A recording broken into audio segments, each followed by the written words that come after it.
So MBBS abroad scam அதுதானே இப்போது பெரிய ஆளுங்கலாம் போட்டுட்ருக்க வீடியோ, அதுதான் முக்கியமான வீடியோ. எம்பிபிஎஸ் அப்ராட் வந்துட்டு ஒரு ஸ்கேம். ஆமாம். நமக்கு முன்னாடி இருக்க எனக்கு சடனாக பார்த்தா தான் தெரியுது, நமக்கு முன்னாடி இருக்க டாக்டரும் பொய், பின்னாடி இருக்க எம்பிபிஎஸும் பொய் போல். நம்ம ரெஜிஸ்ட்ரேஷன் டிஎன்எம்சியில் வாங்கின ரெஜிஸ்ட்ரேஷனும் பொய் போல், எல்லாமே ஸ்கேமுன்னு சொல்லிட்டாரு அவர் அப்படின்னு எனக்கு ரொம்ப ஷாக் ஆகிடுச்சு. ஸோ இப்போ என்னென்னா, இப்போது அந்த வீடியோ போட்டவருக்கு இந்த இந்த வீடியோ ஓகேவா, நீங்கள் அது யார் பார்த்தாலும் அவர் போய் டேக் பண்ணாலும் என்னன்னாலும் பண்ணுங்கள், எங்கேனாலும் உட்காந்து பேச நான் தயார். எதுக்கும் என்ன ஆன்சர் பண்ணணும்னு தெரியும். எல்லாருக்கிட்டையும் பேசினா, அங்கே படித்தவங்க எல்லாருக்கிட்டையும் பேசினாங்கிறாங்க. எல்லாருக்கிட்டையும் எப்படி எல்லா டைப் ஆஃப் ஸ்டூடெண்ட்ஸையும் பேசிட்டிங்களா? இந்த மாதிரி 96% எடுத்து இங்கே சிஸ்டம்னால சீட் கிடைக்காமையும் ஃபினான்ஷியல் சுச்சுவேஷனால சீட் கிடைக்காம அப்ராட் போனவங்ககிட்ட பேசியிருக்கீங்களா? 10% தான் அப்படி. மோஸ்ட்டாக போகிறவங்க எல்லாம் ஊர் சுற்றணும், அதுக்கப்புறம் என்ஜாய் பண்ணணும்.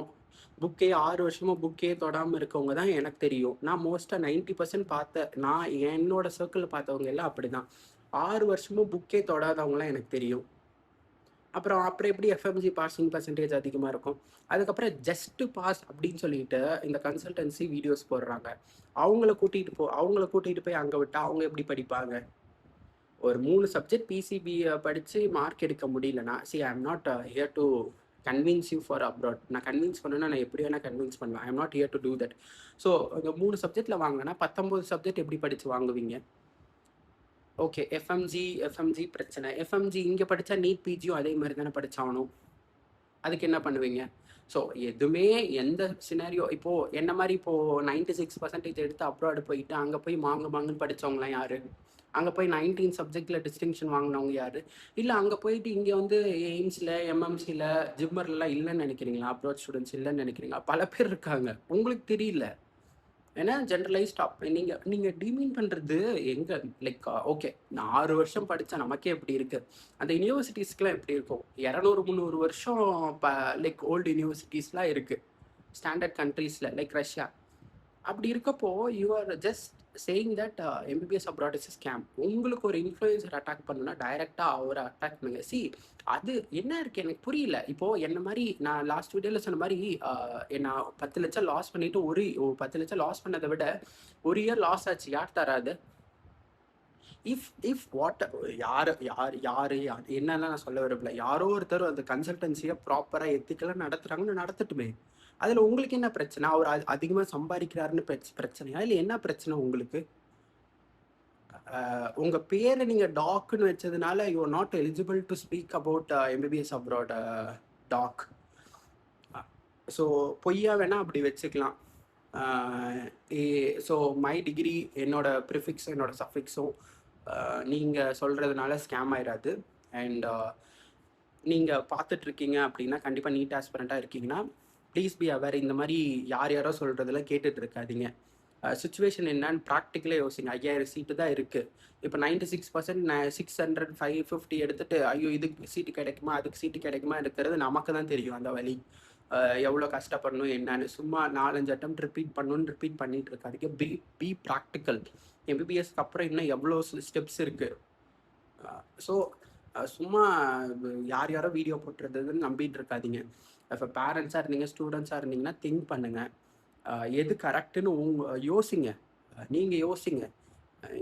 இவங்களாம் என்ன ஒரு லாஜிக் இருக்குது? யார் எம்பிபிஎஸ் பற்றி பேசணும்? எல்லாத்தையும் கூப்பிட்டு பேசினேன். அந்த வீடியோவில் பேசின எல்லாத்தையும் என்கிட்ட வந்து உட்கார வைங்க. யார் எஃப்எம்ஜி பாஸ் பண்ண முடியல? ஆவரேஜாக 4-5 அட்டம்ப்டில் தான் பாஸ் ஆகுறாங்க எஃப்எம்ஜிஸ். ஏன்?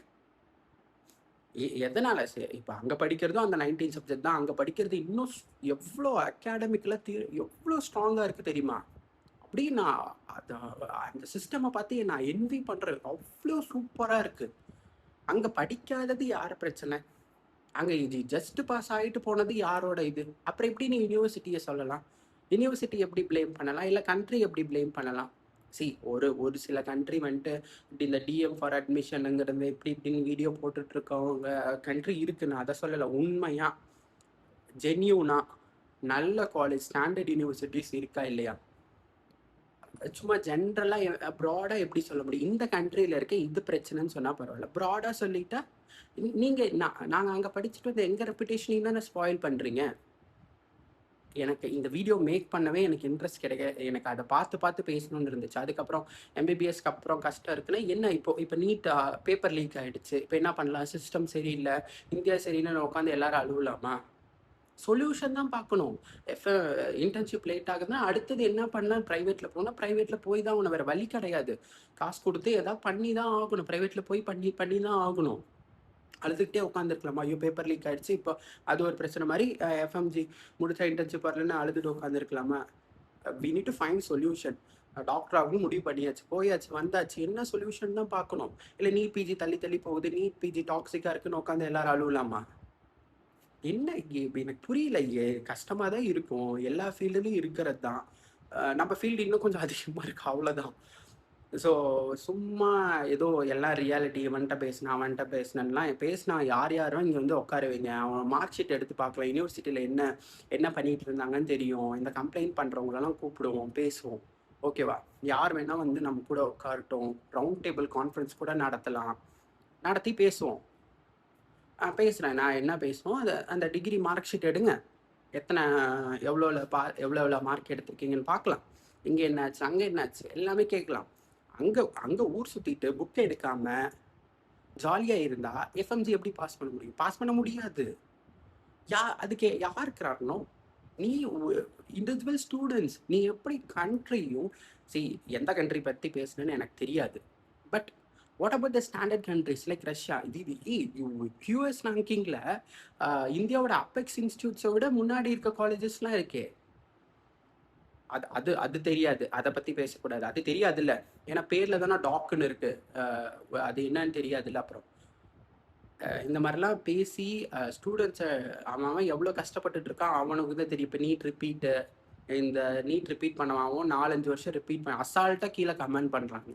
4th attempt 5th attempt, இப்போ பேப்பர் லீக்குன்னு இப்போ ரிப்பீட்டு, அப்புறம் வந்துட்டு 5000 சீட்டு தான் கொடுப்பீங்க, ரிசர்வேஷன் ஒரு பக்கம், ஃபீஸ் ஒரு பக்கம், எதையும் பண்ணக்கூடாது. எம்பிபிஎஸ் அப்ராட் ஸ்கேம்னு மட்டும் போட்டுருணும் பொட்டை எழுத்தில். சாட்ஜிபிடி இருந்தால் யாருனாலும் நீங்கள் பேசினதெல்லாம் பேசலாம். டோன்ட் திங்க் நம்ம அப்படி எல்லாம் தெரிஞ்சு அனலைஸ் பண்ணி ஒரு சர்வீஸ் பண்ணுறோங்கிறதெல்லாம் நினைக்காதீங்க. There are consultancies exploit students. நானும் ஸ்கேம் பண்ணி என்னையும் ஸ்கேம் பண்ணாங்க, நான் இல்லைன்னு சொல்லலை. ட்ரஸ்டட் பீப்புளும் இருக்காங்க தானே, பண்ணுறவங்களும் இருக்காங்க தானே. பண்ணுறவருக்கு ட்ரஸ்டடாக இல்லைன்னு எனக்கு தெரியாது, but people are there, right? அவ்வளோதான்.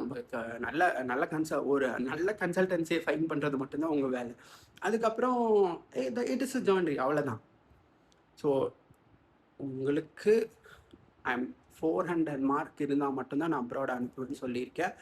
மோர் தென் 400+ இருந்தால் தான் அப்ராட், இல்லைனா நான் அனுப்ப மாட்டேன். நீங்கள் வேறு கன்சல்டன்சி கிட்ட போய்க்கோங்க. I'm not gonna send. And Doctor Compass என்னென்ன பண்ணுங்கிறத நான் ட்ரைவில் போட்டு அனுப்பியிருக்கேன். என்னோட ஜேர்னியை நான் பார்ட் 1 இது இன்னொரு வீடியோவில் போட்டிருக்கேன், போய் பாருங்கள். நான் 3 வருஷமாக எப்போ நான் யூடியூப்பில் வீடியோ போட்ட ஆரம்பிச்சுன்னா அப்போலேருந்து கம்மி மார்க் எடுத்துகிட்டு போகாதீங்கன்னே தான் சொல்லிகிட்டு இருக்கேன். அப்புறம் அங்கே போயிட்டு ஜாலியாக இருந்துட்டு இப்போ எஃப்எம்ஜி பாசிங் பர்சன்டேஜ் கம்மியாக இருக்குன்னா அது உன் பிரச்சனை. சரி, நீட் பாசிங் பர்சன்டேஜ் மைனஸ் மார்க்கில் இருக்கவங்களுக்கு கூட தான் சீட் கிடைக்குது, என்ன பண்ணலாம்? மைனஸ் மார்க்கில் இருக்கவங்க சீட் எடுக்கிறாங்க ப்ரைவேட்டில், என்ன பண்ணுறது? Minus. To you understand what I am speaking? என்ன பேசுகிறனே புரியாதுல்ல, தெரியாதுல்ல. ஸோ நம்ம படுற கஷ்டம் நமக்கு தான் தெரியும். இந்த மாதிரி வெளியாளுங்க வந்து பேசினா இப்படி தான் இருக்கும். எஃப்எம்ஜிஸ் யாராவது இருந்தீங்கன்னா இது பண்ணாதீங்க, போவாத வராதன்னு சொல்லாதீங்க. அவன் 96% எடுத்துகிட்டு வழி இல்லாமல் நம்ம பண்ணிகிட்டு இருக்கோம். எனக்கு புரியல. ரிசர்வேஷன் இல்லை எனக்கு, நான் இந்த பிசி ஓபிசி அதனால எனக்கு கிடைக்கலன்னு அழுவலாமா? என்ன பண்ணணும், இந்த சொல்யூஷன் தான் நம்ம பார்க்க முடியும். So be aware. இந்த மாதிரி யாரோ சொல்கிறதெல்லாம் கேட்டுட்ருக்காதீங்க. டாக்டர் காம்பஸ் இன்ஸ்டாகிராம் பேஜ் இருக்கும், 1-on-1 வேணும்னா புக் பண்ணுங்கள். என்னோட டைம் லிமிட்டட் தான், இது என்னோட பிஸ்னஸ் கிடையாது. It is just to help, serve, அவ்வளோதான். அதில் எனக்கு கொஞ்சம் மணி வருதா வரலையாங்கிறது secondary. Doctor Compass is to நான் இந்த பாத்லாம் க்ராஸ் பண்ணி வந்துட்டேன், உனக்கு வேணா ஹெல்ப் பண்ணுறேன். இப்போ பாருங்கள், நான் இது மேக் பண்ணுற ஒரு வீடியோ எத்தனை பேரை இம்பேக்ட் பண்ணுன்னு தெரியாது. So it is just a hobby or a service, just as a service, அவ்வளோதான். இது என்னோடய ஃபர்ஸ்ட் ப்ரைமரி, இது கிடையாது. Okay, I'm doing some other thing. So அதனால் 1-on-1 வேணும்னா புக் பண்ணுங்கள்.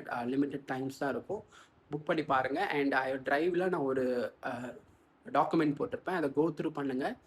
எப்படி எனக்கு என்னென்ன இல்லை, எனக்கு என்னென்ன வேணும்னு நினச்சனோ, நான் எந்த இடத்துல ஸ்கேம் ஆனது, எப்படி நான் படிக்கணும்னு நினச்சது, எதெல்லாம் லேக் ஆனனோ அது எல்லாமே அதில் இருக்கும். கோ த்ரூ பண்ணுங்கள். பிரிண்ட் அவுட் எடுத்து கூட படிங்க. It will be helpful for you. So thank you. All the best.